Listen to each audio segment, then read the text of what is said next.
got to find what you love. You can have a job, or you can have a career, or you can have a calling. And the best thing is to have a calling.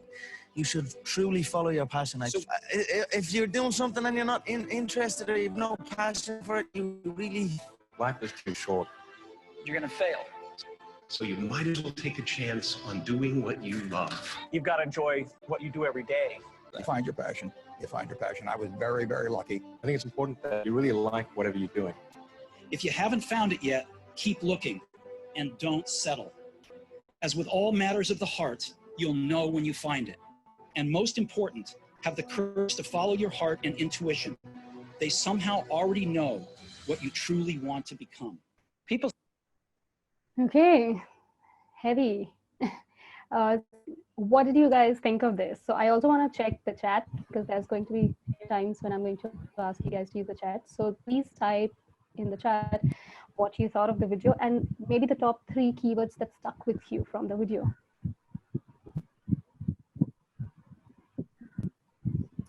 And in that time, I'm going to find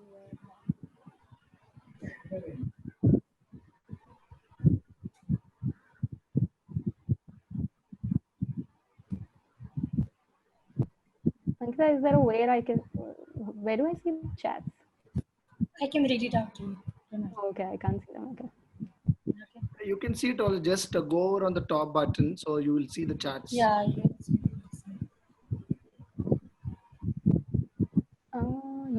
Yes. Okay. Passion, do what you love, keep going. Passion, love what you do. Yes, exactly. Passion. A lot of passion, right? Absolutely. That is, there's no right or wrong answer to this. I just wanted to check that feature.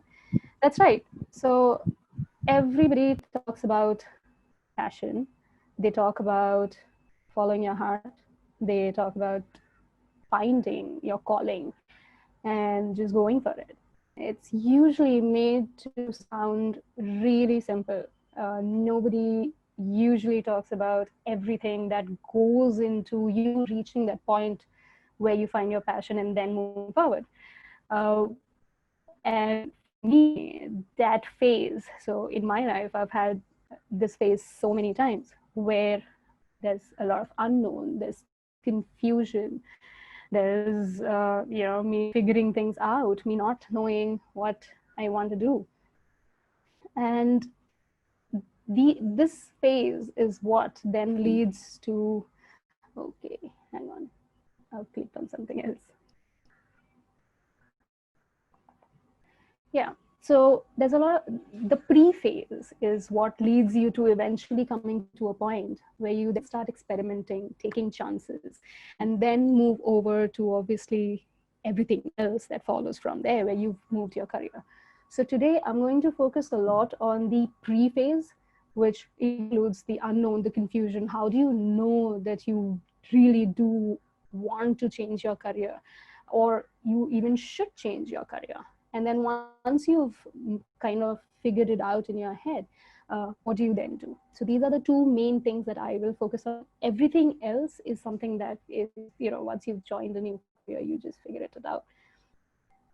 So before I start, I want to understand from people who are here, how many of you want to move, are feeling like they should change their careers? And if so, in just one word, why do you want to do that? Is there anyone who wants to change their career from the audience? Or everybody's like, no, we're good. Okay, yes, to grow, okay. Cool, so we have at least a couple of people who this thought has crossed their minds that they want to change their careers. That's a good indication. Cool, so I think it's one of those things that does cross everybody's minds. And in order to be able to understand if that is something that you should work on, there is the first thing I'm going to suggest, which I do a lot in my life, is intention setting. And it's a small activity. You don't have to do it right now. You can note down what it is. Even if you don't want to note down, it's super simple. You can remember it. But before we get into that, what is intention? Intentions are like the North Star. They obviously change with life phases. If I'm only to talk about work, when you are just starting out, when you're a student or an intern, your intention for working will be very different from when you have ample amount of experience. Similarly, your intention from what you want from life changes with life stages. Most importantly, the reason we set intentions is because in tough times, it's going to decide your compromises. It's going to decide what you don't want to negotiate. So at some point in today, tomorrow, whenever, I sit down in a quiet place, play some music if you want to, and just really reflect in what do you want from your life right now, right? And then write about what you want from your work right now. And by that, like, do you want time, convenience? Do you want money? Do you want job satisfaction? Do you want growth? And these are the only four things that any job offers anyway. So, and you're never going to get all four of them at once. But when you're setting your intention, it needs to be one thing. It needs to be this one non-negotiable. If it's money, then everything else is okay as long as you get money, right? So you need to know what that one thing is that you want from your work right now. Similarly, reflect on what is it that keeps you awake at night. What are your needs versus wants, right? We all want a lot of things. We all want six-pack abs, and we want to be musicians who play, with a lot of people giving us attention. But why don't we all become that? Because it's not something that keeps us awake. It's just a want. It's just something that we fancy. It's not something that we are happy to work for, right? So, but as I say this, I also, as you reflect and have your answers, you also have to be a little bit realistic in realizing that whatever it is that you choose, it will then shape what you then do. For example, if your intention is to gain money right now, maybe career switch is not the best option. It's not going to give you lots of money, right? So these are some practical things, realistic things that you will have to keep in mind. Post-intention setting. What's usually worked in my life is reading signs. I'm usually somebody who is confused, who's not aware of what I really want. And usually when I'm too close to a problem, I can't see it very well. And this is when signs have come really handy for me. And what are these signs, right? Signs is just basically listening to yourself and listening to what conversations happening in your head, and then categorizing them into what's the right sign and what's not. So for example, now coming back to the career context, if you're bored, if you just want to change, if you want to do something exciting, or everybody's doing it, it's a sign that you possibly need a new hobby or you need to go on a vacation. It's not a sign that you need to change your career. That's a really drastic step.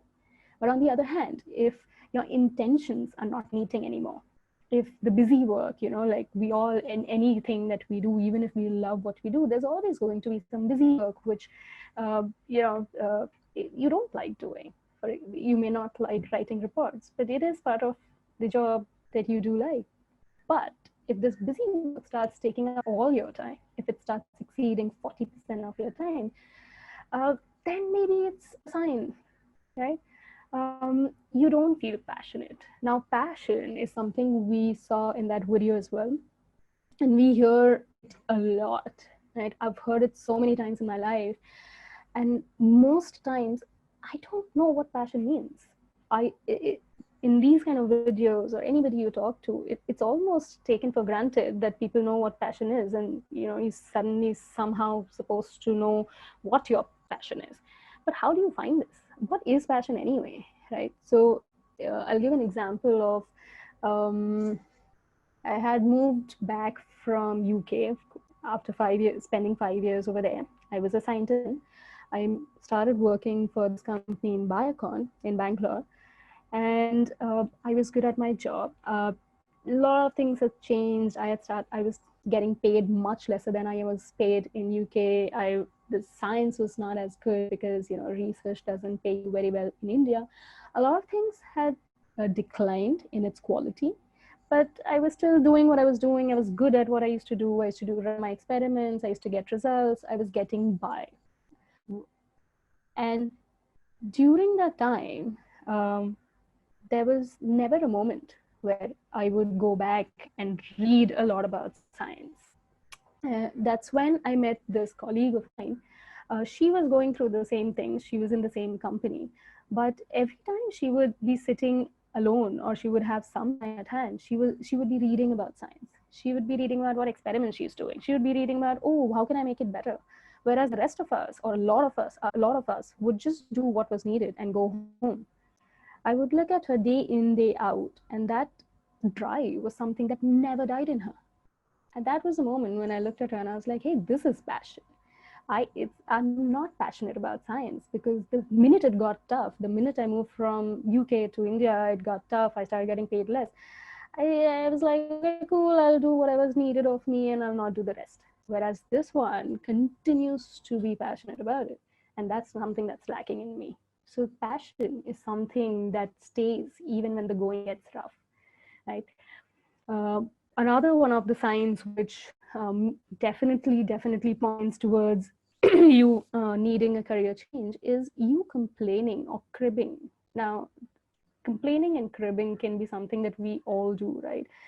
But there's a thin line between healthy complaining and unhealthy complaining. Unhealthy is when it starts affecting you mentally, physically, that it's just something that engulfs you. Again, it's not something that you're going to find out on your own. Talk to people around you, people who listen to you complain. They will be able to point out if you've gone past the healthy side and you've moved towards the unhealthy side of things.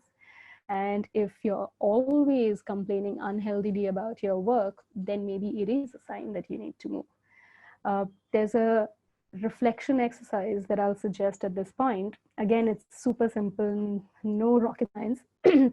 Basically, if you've kind of realized that, hey, I'm always complaining about my work, sit down again, quiet place where you have the mind space to think, and write 10 things which are amazing about your work, right?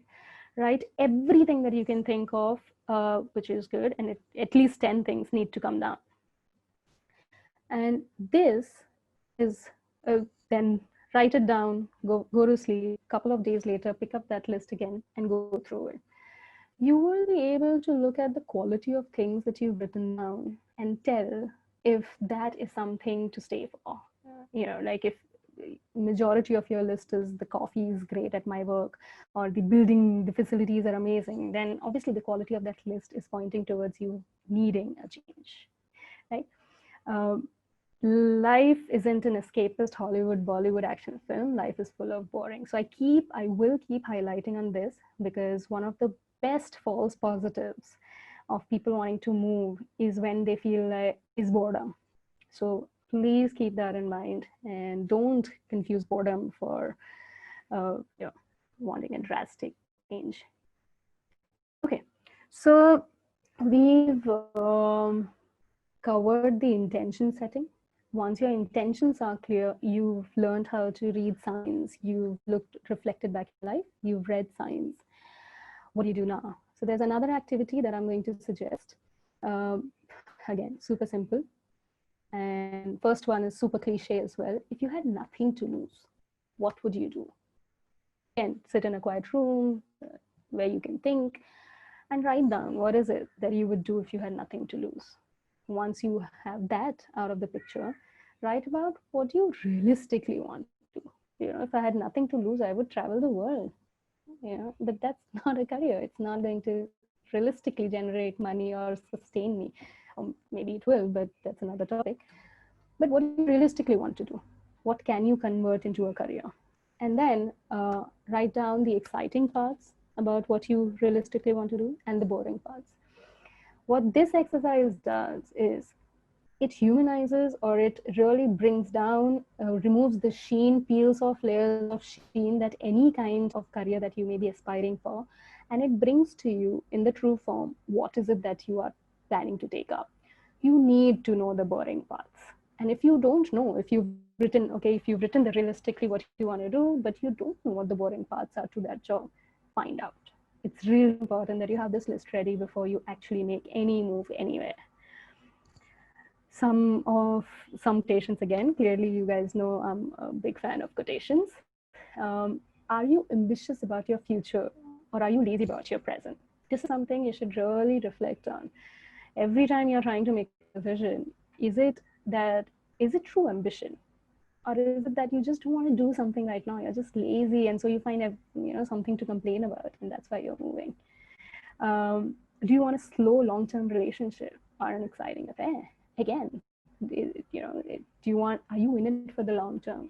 Are you ready to switch, go to another field, go through all the pains of starting from scratch, take all the boring things as well, along with the exciting things? Or you just want a one-time fling? If you just want a one-time fling, just go volunteer somewhere, or again, go for a vacation, right?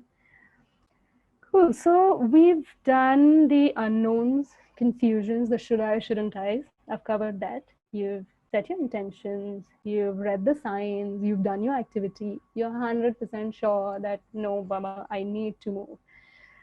What do you then do? That is where the experimenting and the taking chances starts coming in. And this is where you actually kind of take the plunge.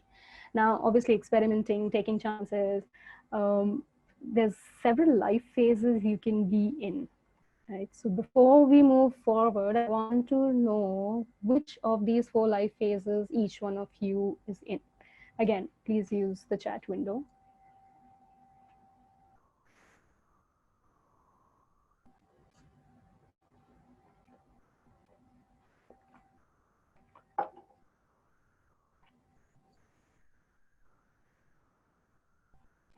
Okay.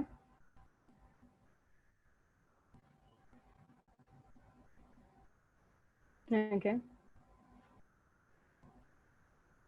So I think we're leaning more towards growth phase. A lot of you are in the 5 to 10 years bracket. I read some students as well. Awesome. Awesome. Leadership. So there's somebody in 10 plus as well. Amazing.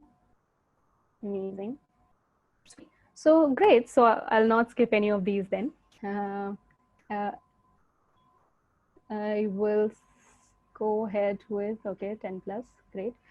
Cool. So now there are different life phases. The reason it's important to identify your life phase is because some of the things will differ at every life phase. There are some compromises that you should take at some phase and some that you shouldn't. I'll come to that. But there's a lot of stuff that's going to be common no matter what. Again, this will sound like common knowledge, but it's insane. It's surprising how little of this common knowledge we follow. So I'm going to go through each one of them one by one. The first and foremost, don't plunge. Don't one day wake up from your sleep and impulsively take a full plunge into, I'm going to change my career. I've left everything. From tomorrow, I am somebody else. Don't do that. Don't just not do that because, hey, you won't have any money anymore. No, money is fine. But also because you need to be able to experiment. You need to take a feeler. You need to have some kind of an overlap. You need to have tried things, tasted it a little bit.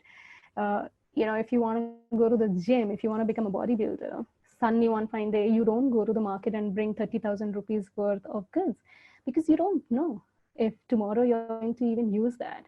So maybe start at home, maybe do a few exercises, maybe then buy a shoe, then go run out, then you still like it, then you buy some more gear, right? So segregate it, take it in small chunks, small bites. Be shameless in asking for help.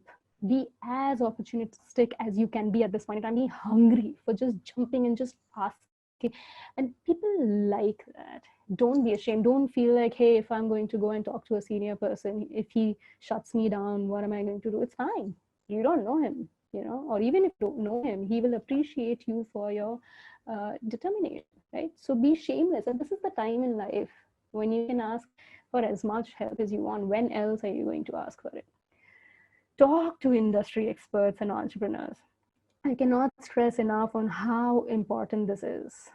Talking to industry experts. If you know what industry you want to move to, find the experts, find them at events, go to, attend such webinars, write to them on LinkedIn. You'll be surprised at how many people actually do reply over there. Or just do a cold call, do a cold email. But find these industry experts, talk to them. If you want to move to an entrepreneurship phase, then find entrepreneurs, people who've done this before, and talk to them. And it's not just important to talk to them for knowledge perspective, it's also because it then starts getting you to become familiar with the industry, and that's helpful. At every point in this, every stage in in this phase, you're always at the back of your mind trying to evaluate if the industry you're planning to move to is the right industry for you or not. It won't be easy. It won't be served to you on a platter. So do your homework and don't shy away from doing your homework. Don't feel like, "Arey, nahi yaar, main to try kiya, but it didn't work out." No. Do your homework, read, attend events, find more knowledge. If you need to upskill yourself. If you need to show some experience, maybe go volunteer somewhere, but do your homework. And at different stages, what the homework looks like, I will come to that. So this is the common one.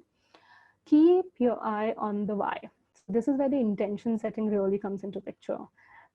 When you're sitting in a room with a lot of mind space, you're able to think clearly. But when you jump into the battleground, it's very difficult to think while you're reacting to things, which is why this intention setting, hopefully you've written it somewhere, and it's important for you to keep revisiting it. It will help you keep your eye on the why. Why am I doing this? Every time you get disheartened, you need to know, why did I even start doing this, right? And lastly, you will suck at your new journey. Be patient. The first time I moved, I had worked as a scientist for 5 years. The first time I moved from science to the gaming industry, I had no idea.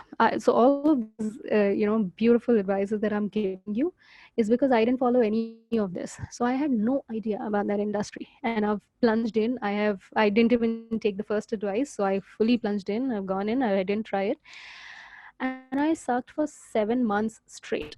I was terrible at everything that I did. I would, like, something as simple as sending a Google Calendar invite was something so new to me. Scientists don't send Google invites, you know. So I would suck even at that, but I stuck to it, and I kept going back to my intentions. I kept going back to, why am I doing this? And 7 months, it took me 7 months, but I survived it. I became good at it eventually. So be patient. It will be difficult. Now, let me narrow it down. So since we also have students, I'll go through each one of these. So in the switch, if you're at the student or intern life phase, what do? It's the easiest phase, trust me. I know it feels like, oh my God, I've just spent X amount of years studying something. How can I just switch my career line now? I've studied engineering. How can I start doing marketing? And it feels like a lot of waste all your education years. But it's not. It is the easiest time. You have nothing to lose. You have absolutely nothing to lose at this phase. In fact, if you are confused, if you don't know what other industry you want to get to, I would even go to the extent of saying, just work in the field of your education for a year or so before deciding. It's fine. 1 year will not take away a lot from you. If nothing, it will teach you 5 other things about working. You may not like the industry, but you learn things about professionalism. Maybe you'll learn about how it is in a professional setting, how work is done, how calendar invites are sent. You learn something. Build a new profile while you're doing this. Build a new profile, take up internships, do volunteering. It's great because you have nothing to lose. It's not like you had a salary before. It's not like you're suddenly going to have to take a pay cut. It's not going to spoil your position in the market. So take up everything that comes. Be so hungry, that people remember you for it. Network, attend, talk to people. I'm going to say this every single time. Talking to people is priceless. And these days, there's so much available. There's so much opportunity available to talk to people. There's so many events. Do nothing, just attend events every day. And that's a lot of knowledge you're gaining anyway. Cold call, email, the usual things, upskill, education, online courses. There's just so much. So student phase, easiest. I'm sorry, but it is. Then comes the 1 to 5 to 5 to 10. So now by this point, you have some experience in life. You have become some kind of a person. You've developed certain skills and you just have, you have some character.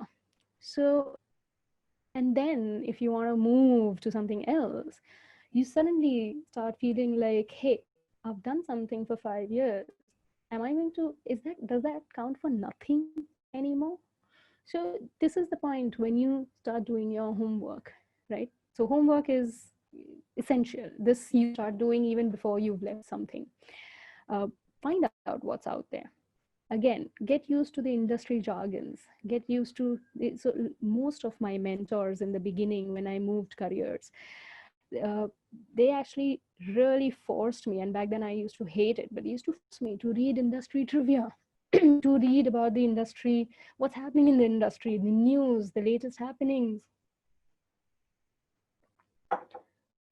Sorry. They would make me read all of that. And I would be like, why are they making me do this? I'm not in school anymore.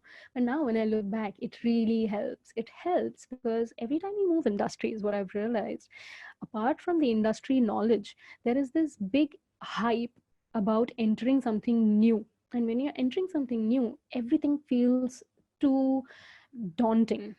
And the half the work, or you can normalize half the industry by just learning industry jargons. They'll use these. So when I moved to the events industry for the first time, they would use big words like production and setup and flex and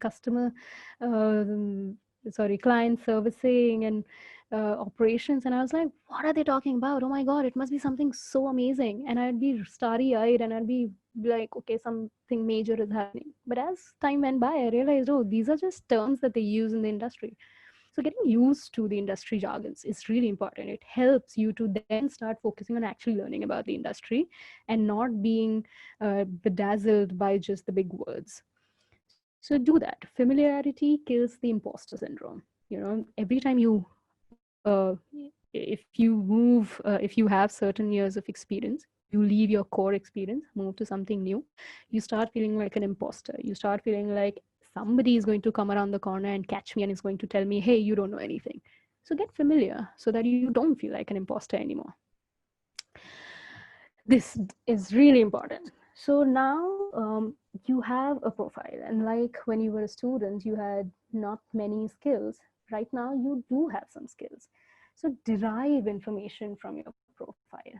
And what that means is list down your skills over the years. And please don't confuse skills for tasks. We have this habit of filling our CVs with our tasks.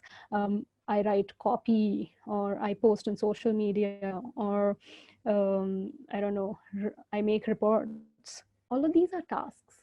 Derive it. Nobody else is, HR is not going to do that. If you're going independent, your clients are not going to do that. Derive the skills. So if you've been writing copy, or if you've been posting on social media, what your actual skill is writing well, or having the ability to ideate posts for engagement. That is your true skill, right? Similarly, once you know your skill, find its application in the world. Maybe right now, the world that you're in, writing copy just means, or writing well just means, I only write for posting on social media. But in the world, it can be used for several other things. So find that application. If you already know the industry you want to go into, then associate that to that industry. and demonstrate it in your CV, in your profile, on your website, whatever you're trying to do. I'll give you an example of the switch I made from science to the gaming world. So in science, I used to, as a scientist, I used to design my experiments. I used to plan them, go execute them. Then I would collect the results, create a report, and I would present it to my clients or my boss or my team, whoever it was. So now, just to check if you guys are awake, tell me where in the world can you see the application of these kind of skills or these tasks that I'm talking about? I'll repeat it. So I used to design experiments. I used to execute them. Then I used to collect the reports. I used to make the report in Word. And I used to present it and do my PPT and whatever to my clients and my bosses. So where do you see the application of these tasks or skills in the real world? Consulting, okay.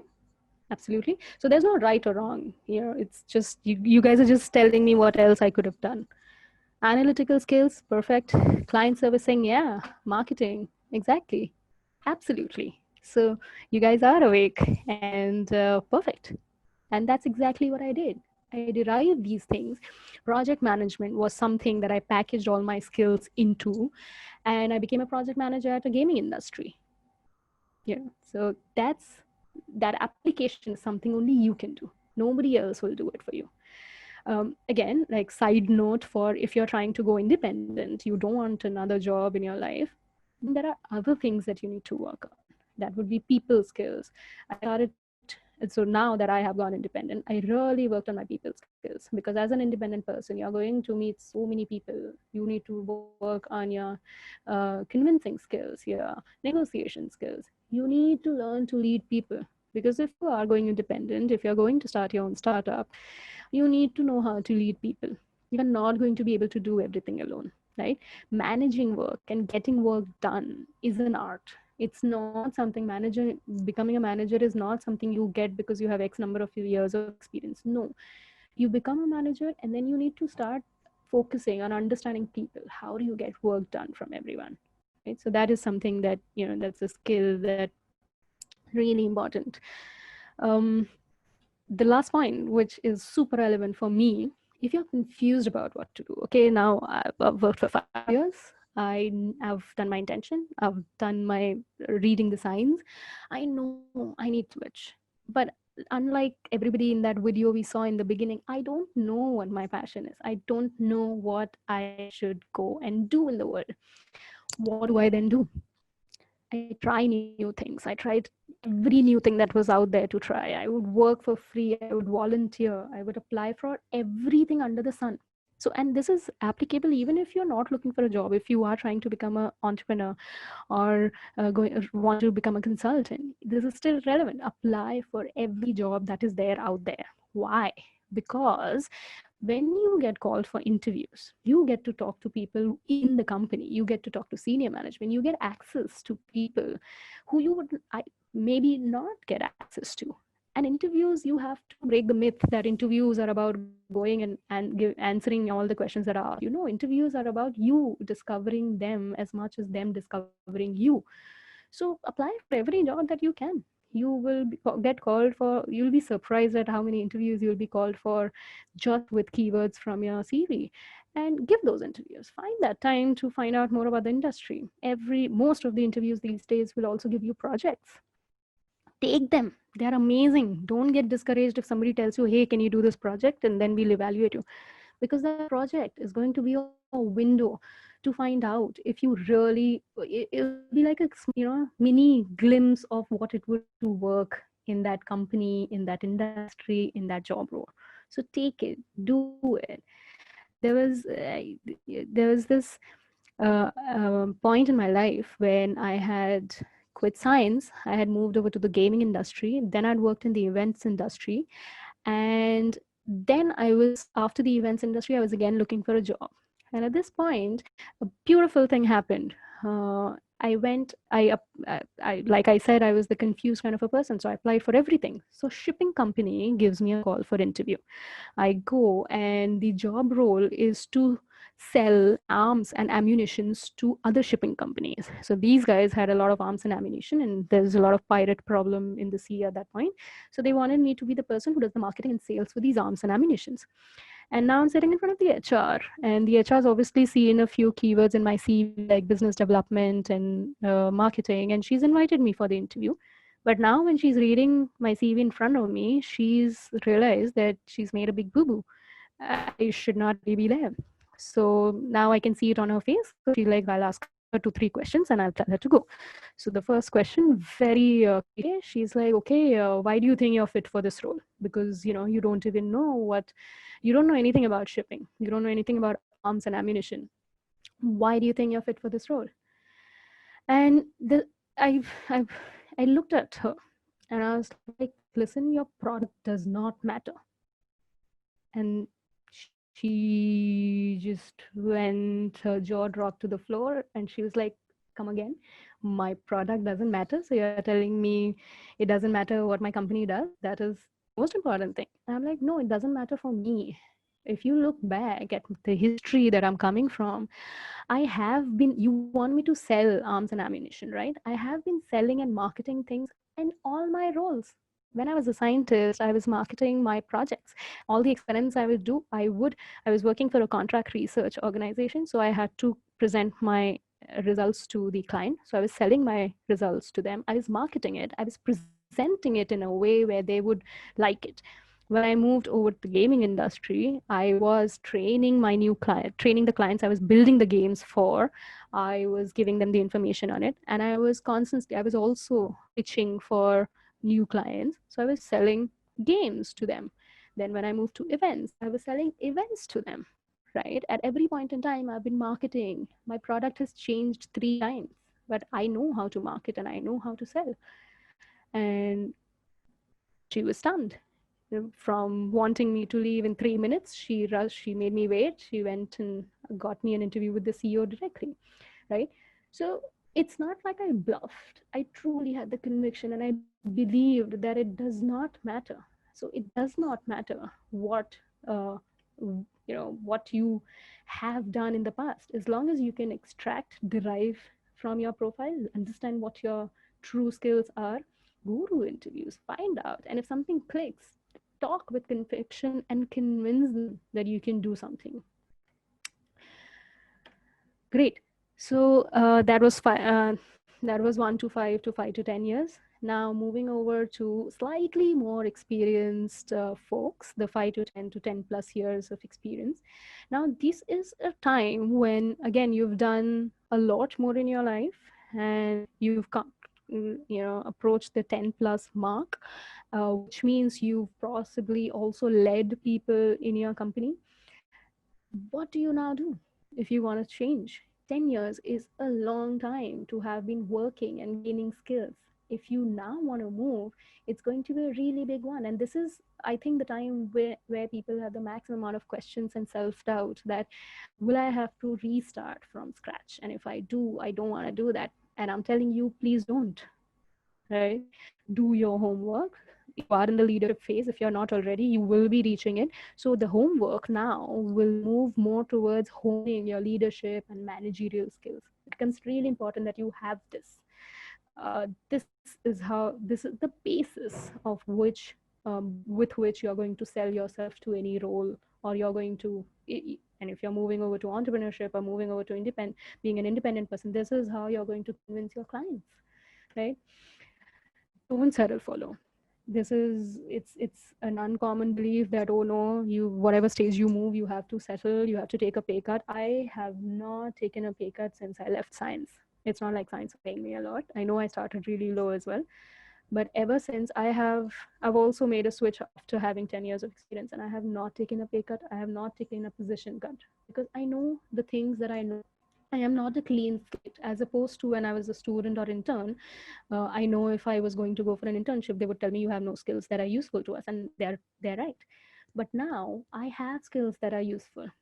right? So you have to aim for roles. You have to find the roles where your skills can be plugged in. And if you have managerial and leadership skills are the only common skills that will get plugged in everywhere, which is why I'm focusing on this. So, the maximum you do is take maybe a year's back step, but you need to make it really clear when you go for interviews or if you go to your clients about the things that you do know. You add value to a company just by the number of years you've worked outside, right? Yeah, your value actually is derived from the years of experience that you have, right? This is not the time to fake humility. This is not the time to go somewhere and say, "Arey, nahi, mujhe to kuch nahi aata." No, that is not how you're going to gain anything. Minimal pay cuts, please do not. And it depends on you so much. And this is where I can give you an example of when I made the switch to, I had 10 plus years of experience, and then I moved to the cryptocurrency industry. And that's the industry which is considered to be very serious out there, right? If you have no knowledge about cryptocurrencies, you come from a background where you have zero understanding of it, and if you then move into that industry, you will obviously have to take, you would think that you would obviously have to take a pay cut. You would obviously have to take a position cut. No, I didn't. I went into the industry. There was enough that I already knew. It is still a company. Thankfully, I had more generic skills from other jobs where I had set up different companies. I had set up companies from scratch. I had scaled up companies. So I presented myself as somebody who held leadership and managerial skills. I could lead teams. I knew how to build companies. I knew the skills I had were directly integratable into any company, right? Cryptocurrency, the subject matter was something I was 100% sure that I will pick up in 2-3 months max. 2-3 months KDA, if you want to give me lesser money, it's fine, but not more than that, right? And this conviction again comes from you knowing, being very confident about what you do know. So yeah, that's for people with 5 to 10 plus years of experience. I think that's it.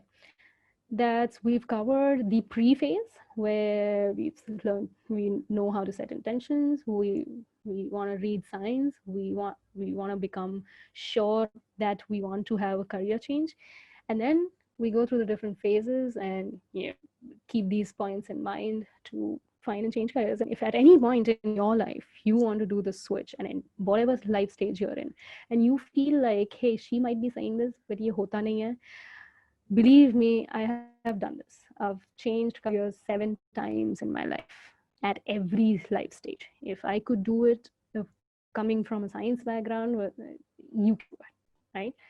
So with that, I think I'm done. Okay, I will end with some words of Bill Watterson. I'm going to read this out to you because this paragraph has helped me every time I've been confused or I've self-doubted. So I'm going to read this out to you. Creating a life that reflects your values and satisfies your soul is a rare achievement. In a culture that relentlessly promotes avarice and excess as the good life, a person happy doing his own work is usually considered an eccentric, if not subversive.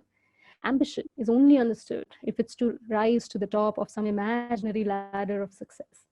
Someone who takes an undemanding job because it affords him the time to pursue other interests and activities is considered a flake. A person who abandons a career in order to stay home and raise children is considered not to be living up to his potential, as if a job title and salary are the sole measures of human worth. You'll be told in 100 ways, some subtle and some not, to keep climbing and never be satisfied with where you are, who you are, and what you're doing. There are a million ways to sell yourself out, and I guarantee you will hear about them. To invent your life's meaning is not easy, but it is allowed, and I think you will be happier for the trouble. Thank you. Thank you, Suchi, for such an insightful and power-packed presentation. Thank you so much. So, okay, before we move on to the questions, people, we are opening the questions now. So, in case you have any questions, you just want to type down in our chat box, we do that. Now, a little bit about glass ceilings, Shuchi. Like as you mentioned, the entire pre and post phase of you deciding to go for a career change phase. Now, in the initial phases, I'm still imagining it's a easier game as compared to when you have 5 to 10 or 10 more than 10 years of experiences.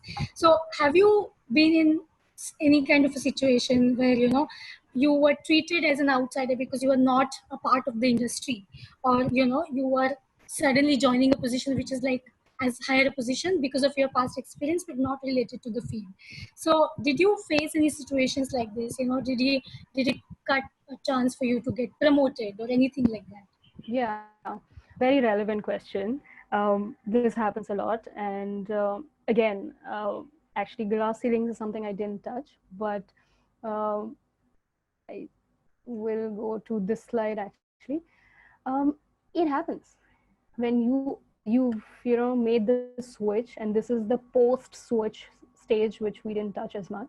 It happens because you are an outsider. You are somebody who's not been in the industry for that long.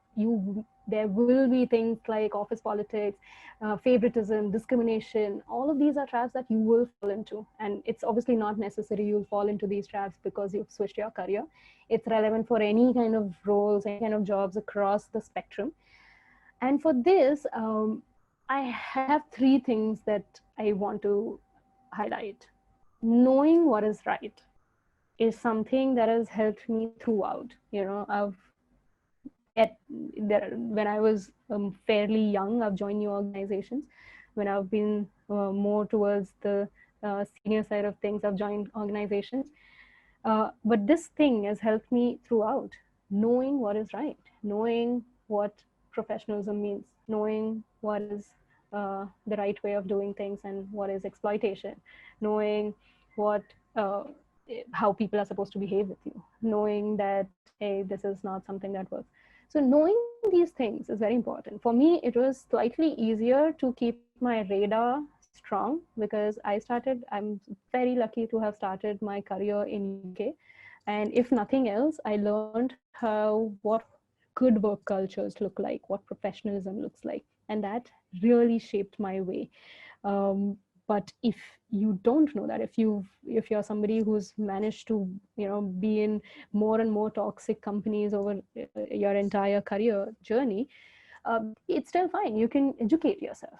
You need to go read about things, read debates, read case studies, read books on work cultures, talk to people, again, attend events. Events is my favorite. Listen, there are so many videos online which you can listen to, and you can just pick out some things from them. You have to go beyond your beliefs. If you believe in something and you're not challenging it, then you're not reading enough, you're not educating yourself enough. So knowing what is right is really, really important. And once you know what is right, education will help you to understand what is right. Learn assertive language, learn how to form healthy boundaries, learn conviction, build strength in character, and consciously practice this. Because if you're not strong as a personality, if you are swayed easily, people will sway you. And how do you build a strong personality? Again, by building character throughout. Only work will not build your character or personality. You have to go outside of work. You have to go maybe have hobbies. Need to have a life outside of work where you find yourself as a person other than just your work defining you. It's really important. Maintaining your integrity. Again, this is just something that is it's a no-brainer, but we all need to reach this point, and especially in senior positions, you will reach a point where people will ask you to compromise your integrity, and you will look around and you'll be like, yeah, everybody else is doing, I should also do it. Please don't. This is the only way you're going to stand out. If you've moved careers, if you've not moved careers, this is the only way you're going to stand out. Don't behave like it's a sprint that, okay, today if I don't compromise my integrity, I'm going to lose everything. It's a marathon. You have years and years of your lifetime available in front of you. If you have to compromise your integrity, don't do it. And know your market worth. This has helped me a lot. And as I was mentioning, even during my cryptocurrency switch, knowing your worth is very important, because it's not even funny how many people try to take advantage, especially if you're moving careers. They find this as a very good excuse to tell you, hey, no, you're not that important, or you're not that skilled, or your skills are not going to be useful for us. Know your worth. And how are you going to know your worth? Again, like, my favorite is just go educate yourself, read, meet people from different industries, talk to people, what's happening in other industries, what's happening in your company. Oh, I know this, I don't know this. Find networking groups are great, right? Because you're meeting so many different kind of people. You get to realize, sometimes you end up valuing yourself more the more you meet people, right? And again, please build a life outside of work. There is no substitute for that. It's really helped me personally break all these things. Yeah, I think that's it. These are the three things that's generally helped me break any kind of glass ceilings, if any, that have come my way. There are many that have come my way. Thank you, Suchi. We already have a comment saying, thank you, ma'am. I'm going to start my professional career, and your webinar will really be helpful. Nice. That's great. Okay. In case we have any questions, then you can put it in the chat box. We can quickly go through the questions. It was really motivating. Okay. Some good positive comments coming in. Thank you. I hope it was useful. At any point in time, you guys want to reach out to me, I am a great person who gives great feedback. So I can give my email ID out at some point, and you guys can reach out for anything. Absolutely. Definitely. Thank you so much, Shuchita, for joining us in today's session. Thank you all for joining this session. Okay, we have a question from Neha. How do you deal with changes on your CV if you change roles in a short span? Okay. Beautiful question. I get that a lot. And trust me, my CV has the maximum number of jumps that, possibly can. I'm a HR's nightmare, even though I have been an HR as well in many places. Jumps in CVs, number one, confidence. Being able to justify that when you get an interview. Getting to an interview, I understand, becomes really difficult if you have these jumps. So if, HR is traditionally looking at CVs, they may or may not invite you for interview as well. That is where your networking will be useful. That is where making personal connects. What has helped me a lot in life is when people meet me in person and I am talking to them about something, I'm able to explain my thoughts to them in a non-interview setting. And that leaves a better impression in a person's mind than me waiting, when will I be called for an interview? So making personal connects, networking is something that has really helped me. Asking for help has really helped me. I have used my network. I've used my friends' network. Every time I leave a job, I call my friends and I'm like, tell me who all can you help me reach out to? So a personal reference always helps. If somebody is connecting me to somebody and saying, hey, she's really good, please try her, it helps. So you have to go beyond the traditional ways of looking for a job. CV is not the only way. Okay. Okay. Cool. I will circulate your email ID to the people who are sure. asking for it, and in case you have, all of you can get in touch with her personally, and I'm sure she'll be more than happy to answer all the questions. Moving forward, guys, we have a couple of very interesting webinars coming in the near future as well. Starting from Wednesday, we have a webinar which is talking about unleashing the power of social media. Then on Friday, we are touching upon the power of networking. So I hope that I'll be able to see you all in those webinars as well. Thank you so much for joining in, Shuchita. Thank you so much. It was a wonderful session. Thank you all, guys, for joining in. Thanks, Ankita, and thanks everyone for the time. Thank you. Have a good you. evening. Bye.